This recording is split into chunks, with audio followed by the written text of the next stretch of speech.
Hello and welcome to the NewsX Sunday Guardian Roundtable. Well, this week we're going to be taking a look at what the opposition is up to. In fact, there have been some moves behind the scenes and some in the newspaper headlines also of, there are people exploring the possibility of forming an opposition bloc minus the Congress. Now, is this possible? First, let's of course look at why. I mean, it's pretty obvious why. If the Congress is part of the opposition bloc, then it automatically becomes Rahul Gandhi versus Narendra Modi fight, and we all know how that one ends. So perhaps to put an end to that conversation, or for various other reasons, for instance, whenever there is a BJP versus Congress fight, the Congress doesn't always put up a pretty good performance. In fact, most of the times, whether it was Bihar in 2016, 14, sorry, whether it was Delhi in 2020, and recently in West Bengal and of course Maharashtra, we've seen the regional parties fare much better than the Congress when it comes to taking on the BJP. So keeping all that in mind, I have with me a panel of stakeholders, experts, and analysts who are going to be figuring out as to whether such a coalition can work or not. Joining me on this program is Suhail Seth, marketing maven and political analyst. Pawan Verma, he is formerly with the GDU, and he's, apart from being a commentator and columnist, I think he's someone who's hopefully going to tell us what is happening behind the scenes. Sanjay Jha, former Congress spokesperson, commentator, author, and analyst. And of course, Kalikesh Singh Deo, he's a former BJD leader, and the BJD is a key player in the non-Congress, in the opposition, non-Congress opposition. Of course, we still have to ask him where the BJD stands. But Pawan, I'll begin with you because, as I said, you are one person who does know what is happening behind the scenes. So I hope you'll share something with our viewers. What is happening? Prashant Kishore goes to meet Sharad Pawar, Mamta Banerjee, Kejriwal. Is there all these people are going to get together and form a bloc without the Congress? Thank you, Priya. It's always a pleasure to be with you. Good to have you. You see, when we speak of a non-Congress opposition, you must anchor your arguments in facts and then see whether it's probable on its own or it requires something else. Now, if you take the non-Congress opposition parties, take the entire swathe from Kerala to West Bengal, with the exception of Karnataka. There we have regional parties or local parties ensconced well. Neither the BJP nor the Congress has much of a toehold. These states from Kerala, Tamil Nadu, Andhra Pradesh, Telangana, Odisha to West Bengal, they account for some 162 seats. So it's very clear that even if you were to form a non-Congress opposition, you are short of what you need to have a majority. That is precisely where the role of the Congress becomes actually crucial. If you look at the Congress, it fights something close to 170 seats directly against the BJP. In the north and the west, the BJP's geographical base is quite narrow, the north and the west. So if you look at the states of Madhya Pradesh, Rajasthan, Chhattisgarh, Punjab, Himachal, Gujarat, and take into account Karnataka in the south, then you have a situation where the Congress is fighting 170 seats roughly against the Congress. In Punjab, there is a factor of the Akali Dal, and in Karnataka, there is a factor of the JDS. Now, the problem here is that the BJP's strike rate against the Congress in 2014 was 84%. And in 2019, it has gone up further. So net result is that unless you are able to tackle this part of the equation, wherever the Congress is in a direct fight with the BJP, if it does not improve its tally, a non-Congress opposition by itself is not strong enough. Even if the Congress were to come by default with no other option but to support it, you have to have the seats. Therefore, whether you like a particular personality or you don't like that person, the role of the Congress becomes crucial. a revamped Congress, a rejuvenated Congress, a resurrected Congress, a Congress that is able to become a fighting machine. Without that, it will always be advantage BJP. Therefore, we must base this argument of a non-Congress opposition being viable on the basis of facts on the ground. Thanks, sir. That means, in other words, we are Congress without a Rahul Suhail. Is that going to be the answer? I don't know. See, there are two things that are not possible in this world: partial pregnancy and partial politicians. Sadly, he is the latter. He's a partial politician. He's a dynast, but there are many dynasts in our country. I think what Pawan said was very true, but I have a slight deviation from that. What are we arguing here today? We are saying that is there a non-BJP option available? What is that non-BJP option?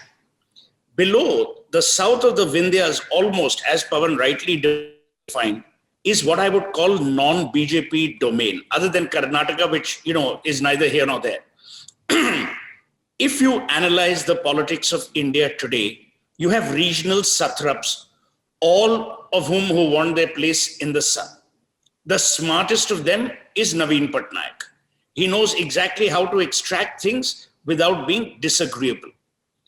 You will have to do three things. Number one, this alliance of non-BJP, non-Congress has to have one pivot. That pivot can't be Rahul Gandhi, because that pivot will not be acceptable to a lot of people who have actually come up the hard way. I mean, the fact is that even a Sachin Pilot belonging to the Congress is disgruntled in Rajasthan, where the Congress is in power. Second is, I don't think it's very easy to say that there will be a Congress without Rahul Gandhi. People have been hoping for that. It hasn't happened. And I don't think one such person here. Yeah, you've got G23. They might add another 10 people. It becomes G33, but it won't happen because, sadly, the Gandhis are the glue. They may not be the leaders, but they are the glue that binds the Congress and its multifarious elements. The third, which is what Pawan alluded to, the fact that you're even attempting to cobble an alliance will send alarm signals to the BJP. And one of the critical things we will have to wait and see is what happens in Uttar Pradesh next year. If UP does some dawa dole, then the situation gets very, very precarious. Having said that, we've also seen that where people, even in states like Bengal, when it comes to a national election, they tend to vote for the BJP rather than for the local party. But yes, when it comes to the states, they're voting for the local party. So in essence, we have to first establish a non-Congress, non-BJP alliance. That alliance will then have to persuade Rahul Gandhi or whoever becomes the leader for Congress's support. As Pawan said, you will need Congress's support in order to cobble together a majority. But that is the lay of the land. I'm delighted that people are now even imagining a world which does not include the BJP and the Congress, but includes a larger alliance. The last time that happened was post the emergency. Let's hope it happens again without us having to go through the rigors of a well-organized emergency. Yeah, last sentence was very loaded, Sohail. But Kalikesh, non-Congress, non-BJP, I think that's where the BJP is also trying to position itself. So would you be happy with such an alliance? And would you want Naveen Patnaik to lead it, or are you happy with somebody else? Look, I think the BJD and Naveen Patnaik have been very clear in the outlook that, they focus on the states. So as far as Naveen Patnaik's personal relationship with the central government over the last 20 years has been, whether it's the Congress government or it's the BJP government, we play a role of very cooperative and constructive opposition. We support the nation of the state, and we oppose the government of the day when we think it's necessary. But having said that, I think there is a space for a non-Congress, non-BJP opposition alliance to take place. We've seen the fact, and I think Pawan and Sohail have both alluded to the numbers. The BJP and the Congress essentially fight each other in the north, whereas in a large part of East India and South India, there are a large number of regional parties which are very, very strong. In fact, given the diversity of India and the nature of its socio-cultural and political status, we find that a larger the number of regional parties, the larger the representation of the people of India in the parliament. I mean, not everybody is in attune to the North Indian way of thinking or the language, and that's something which nobody likes being forced down their throats. So I think opposition, which is non-Congress, non-BJP, comprising mainly of large number of regional players, is a very good sign for democracy in India. Who would be the leader? I'm sorry, I didn't get you, Priya. Who would be leading this alliance? Inherently an alliance of this nature, which is comprising of regional parties representing the aspirations of different regions of India, would come out of a democratic process within that regional setup. And this happened, in Mr. VP Singh's time, and after that, it happened in the emergency time. I think that's really the way to go. I don't think you should or you could project a leader immediately from this alliance. I think this process has to evolve. And let's not forget, all these regional leaders are very, very strong in their own states. And they've been chief minister for 2 times, 3 times, maybe 4 times or 5 times in the case of Naveen Patnaik. So I think that there is a space for it. The leadership would be regional within their own states. I think it'll be an amalgamation of these parties. And what could be an Achilles heel in this whole setup is the egos of individual leaders here. And as long as that is controlled and they cooperate with each other, I think we could have a very, very good and a stable alliance at that point of time. But Priya, it's a great question you asked. There are 2 kinds of leaders who people want to vote for as heads of alliances. One who are really strong and the others who are statesman-like. Not because Kalikesh is on the program. I think people will be far more comfortable with a Naveen Patnaik because while he has his knives out in multifarious ways, he's not brazen about it. You will need statesmanship in order to guide the alliance when no one is under threat. Because those days of having a weak person, since you don't have anyone else like I.K. Gujral and all, those days are over. So you will have to look at statesman-like guidance for this new block of parties. Which brings me to the question, Sanjay, let's begin with the chairperson of the UPA. That would be a precursor to the general election. Sonia Gandhi is the current chairperson. She's not keeping good health. There were moves to make Sharad Pawar that person. What happened to that? Priya, first and foremost, we need to recognize that a future formation without the BJP cannot do without the Congress. Absolutely. Let's be clear about it. That the Congress will have to be the fulcrum of the linchpin of an opposition alliance. Now, all this talk about a non-BJP, non-Congress opposition, frankly, makes for interesting political gossip. It has no practical utility at all. And look at the facts. I think Pawan actually has put it out already. Go back to 2004. To stop the BJP, all that the Congress needed was 145 Lok Sabha seats. I remember conveying this to Rahul, not just in 2009, also in 2014 and 19. Don't spread yourself too thin because Uttar Pradesh is the big stake through which the power to Delhi happens. I think that may be a myth for the Congress. If the Congress were to actually focus on the low-hanging fruits, Pawan has already mentioned those states, the Congress can actually stop the BJP, and by that logic, you have a UPA coalition. Well, think about it. In 195 seats that the BJP and Congress go head-to-head, guess how many the BJP won in 2019? 175. It's almost like a 90%. Now, if the grand old party is going to so meekly surrender to the BJP and add Uttarakhand and other states, Himachal and all that into the game, there is no way that you can actually have a non-BJP government. So the onus of stopping the BJP is on the Congress, number one. My second point, if you look at what the Congress needs to do today, is you got to go back to being the original big tent political party. I have said it before and I say it again.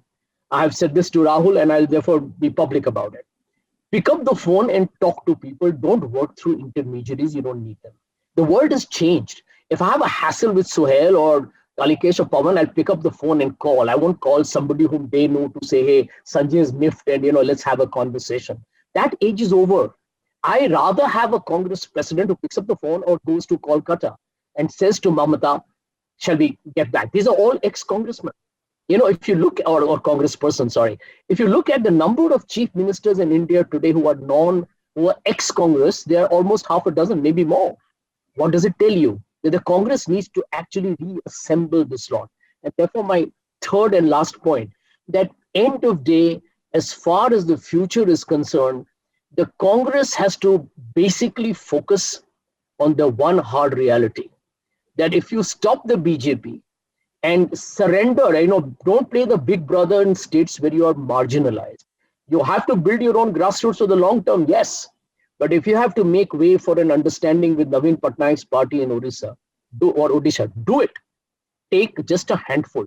Surrender the assembly, negotiate for the Lok Sabha. But I do believe that the BJP, after the disastrous handling of the pandemic, an economy that continues to be in ruins, and a party that is a threat to democracy, please read what the Delhi High Court has said the other day, I think needs to be stopped for the betterment of this country. I mean, you're really the person, as I said, you're the person in the know. You're close to Prashant Kishore. There have been a whole lot of meetings that are happening with Sharad Pawar, Mamta. So you haven't told us about those. Is the first bid going to be the UPA chairperson? I'll be honest, from what little I know, the meeting with Sharad Pawarji with Prashant Kishore is being, in a sense, overinterpreted. It was a meeting that was scheduled twice before and had to be postponed due to unavoidable reasons. In fact, Prashant asked me if another postponement, because he had some other engagements, would be advisable. I said, nahi, ab to jaake mil lijiye. Buzurg hai, anubhavi hai, senior statesman hai, leader hai. So, but unfortunately, given the nature of the personalities, a lot of conclusions were drawn.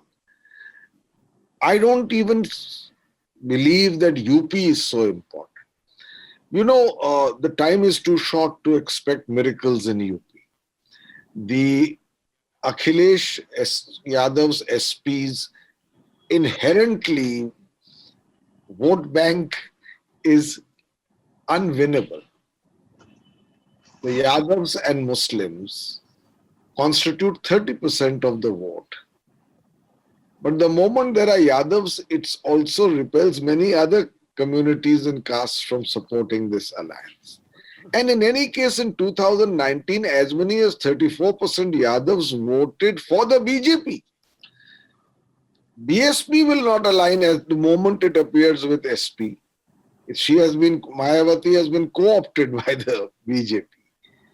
So when Suhail was saying that UP is the semi-final or UP, watch UP, I don't give it that much importance. You can lose UP, win other key states, move on to 2024, where in UP, with 10 years of anti-incumbency against the center and 7 years of anti-incumbency against the Yogi Adityanath government, you may do much better on a better prepared basis. So let's not, these are these cliches of politics. UP semi-final, you lose UP, you've lost it. It doesn't happen like that. But let me reiterate to you. The parts don't add up to a coherent sum. You need a pan-Indian narrative. All discussion focuses only on the face. History throws up faces. Was there a Jayaprakash Narayan who could be predicted to lead the entire non-Congress coalition at that time? He was a man in retirement. So I don't give too much importance to that. Get your facts on the ground and the necessary strategic planning and vision in place first. And the rest will follow. You are the marketing man. Don't focus on the face, focus on the message. And the message, should it be just anti-Modi or what BJP has done wrong rather than what the opposition stands for? Because, various parts of the opposition stand for various different things. Yeah, Modi hatao nahi chalega, come with a positive message. So here's the thing. The positive message, he says. Sadly, in India, parties lose elections. Very few parties win an election. We keep using the word anti-incumbency. Pawan used it twice just now. it proves that people are fed up of their existing rulers or whoever the hell they may be. Number one. Number two, my argument about UP is slightly different. I'm looking at it through the marketing prism. If the BJP loses UP, it'll be a psychological blow and it will create an inner party squabble like the one you've never seen, because the knives are out for the Prime Minister and his deputy. There's no question about that. We can pepper it over with niceness. Number three, you need emboldened leadership. Emboldened leadership must have winnability, which is why I slightly disagree with Sanjay when he said, oh, the Congress lost. That's exactly my point. If the Congress in a face-off has lost 90% of their seats to the BJP, the argument is about winnability. The argument is not about whether you're the grand old party or the grand young party. So my belief is two things will happen. One, you need psychological preparation. Pawan alluded to the fact that this meeting had multiple, swirling rumors around it, the meeting between Prashant and Sharad Pawar. Exactly. If it was unimportant, unnecessary, undentable, no one would have bothered. Number two, you need to tell people, and there again, I slightly disagree with Sanjay. The fact is, Congress under Rahul will be unpredictable, will be unplanned, and will be chaotic. You have only two choices. One is you replace Rahul, which doesn't seem likely, because he's the only person who wins after losing. The second is you have him see reason, again, which is not possible, because for a reasonable politician, you need intellect, which he lacks. So the point I'm making is, what is your choice? Your choice is to elect or create a statesman, and there I agree with Pawan. Faces are thrown up. India has never predicted a future prime minister other than Nehru. Even Deve Gowda's mother would not have imagined that Deve Gowda would be prime minister. Narasimha Rao was packing his books and his belongings and going off to Hyderabad. We've never predicted a future prime minister. So you never know who might become prime minister. We might be talking to two of them here, Pawan Verma and Kalikesh. We don't know. Maybe three, Suhail. They are very important, Sanjay. He's still very much a politician. Kalikesh, so then would you prefer a post-coalition arrangement rather than going with a face? Because, against Narendra Modi, there is no face really that can stand up, even today. No, Priya, I don't think a post-coalition arrangement would be viewed on an equal platform as a pre-election coalition. Yes, you're right. Narendra Modi still remains a very popular face, a very credible face, even after the pandemic and the demonetization and the botched GST application and the communal disharmony which exists or which is being perpetuated by a small minor segment of maybe affiliates of the BJP in various North Indian states. And the attempt to polarize on religious basis is there. But even then, I believe that Narendra Modi remains a fairly credible and trustable face in the rural part of India, even now. Stuff like the Balkot thing 2 weeks before the elections, stuff like that gives the BJP a fillip. I think if you remove Narendra Modi from the BJP today, the BJP will be nowhere close to the numbers that they are. So I really believe that even if it's better to have a face if you go in for a coalition with the election against Modi, it's better to have a face. But even if that face is not clearly spelled up, it could be a coalition of 3 or 4 very senior leaders with diverse interests. But you must have a very, very strong political message going down. The fact is that the people, the voters should know what this coalition stands for, how it's going to function, and enough trust in the fact that this coalition will exist and not dissipate like in the earlier days. Will Rahul agree to supporting? I mean, he said it earlier once, I remember, that, Congress can be the second party. It doesn't have to be the face. He himself, he has admitted to that. So would he be happy with that? He's reluctant to lead the Congress. I'm sure he'll be reluctant to lead a coalition. Priya, let me tell you, there's a lot of Rahul bashing is probably India's most popular sport after cricket. But I know him well enough to tell you that he's more chilled out than he's blamed for. Tomorrow, if for the survival of the Congress or for the survival of the UPA or a comeback of the UPA, if he has to take a back seat, he would. The problem is that many senior people in the Congress don't seem to be, pushing him forward. End of day, there are 50% of the people who say stay, so he doesn't know what to do. And that's a dilemma of the Congress. But there are 2 points I wish to make very quickly before we wrap up. I'm fed up of this boring acronym ENA factor. I wrote about it, actually. There is no alternative. I believe, with due respects to the Ambani family, there is actually a NETA factor. Numerous individuals, the alternative. There is no shortage of leaders. They will emerge, as all of you rightly know. There will be a dark horse. Don't underestimate any politician. I believe every politician deep in their heart wants and visualizes himself or herself to be the prime minister. In a situation, you never know who could be the compromise candidate. The advantage that the Congress has, and I keep going back, that's one of the reasons why I've chosen to be suspended and I've chosen to be aggressive, because somebody has to speak out. Most of my colleagues, unfortunately, are mealy-mouthed because that has become our work culture and I don't want to suffer it. But I care for the Congress. I'm ideologically committed. And once again, on your program, never going to the BJP or any party. So what is the answer I wish to make here? The Congress and the UPA has a much lower bar.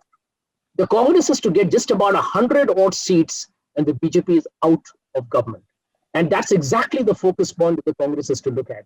Think about it, 195 seats, the BJP wins 175. If the Congress were to win even 100 from there, and then, get a smattering of seats from other alliances, the Congress can be at 125, 130. And if that happens, you're back to 2004, the BJP is out of the window.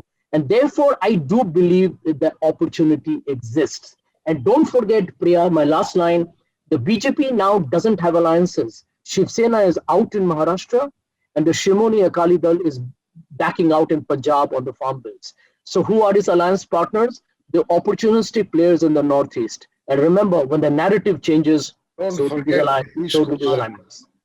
Don't forget Nitish Kumar says Pawan.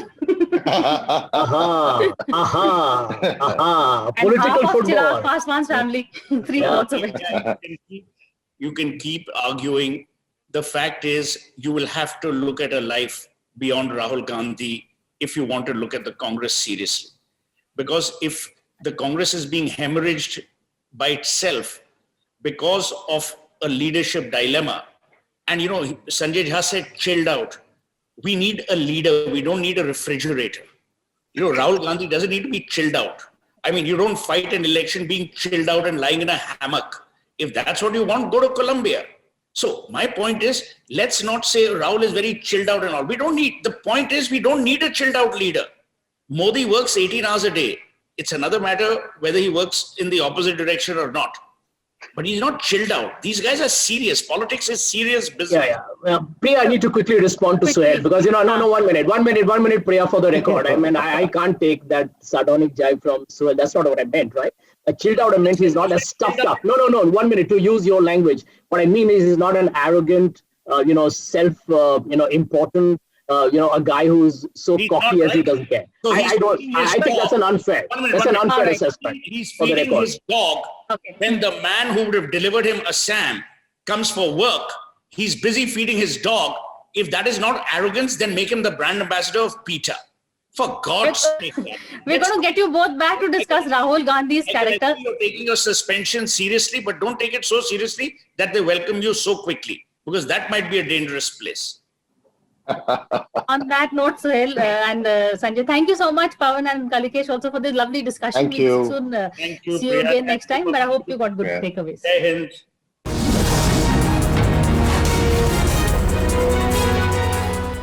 For more such videos, subscribe to the NewsX YouTube channel, hit the bell icon.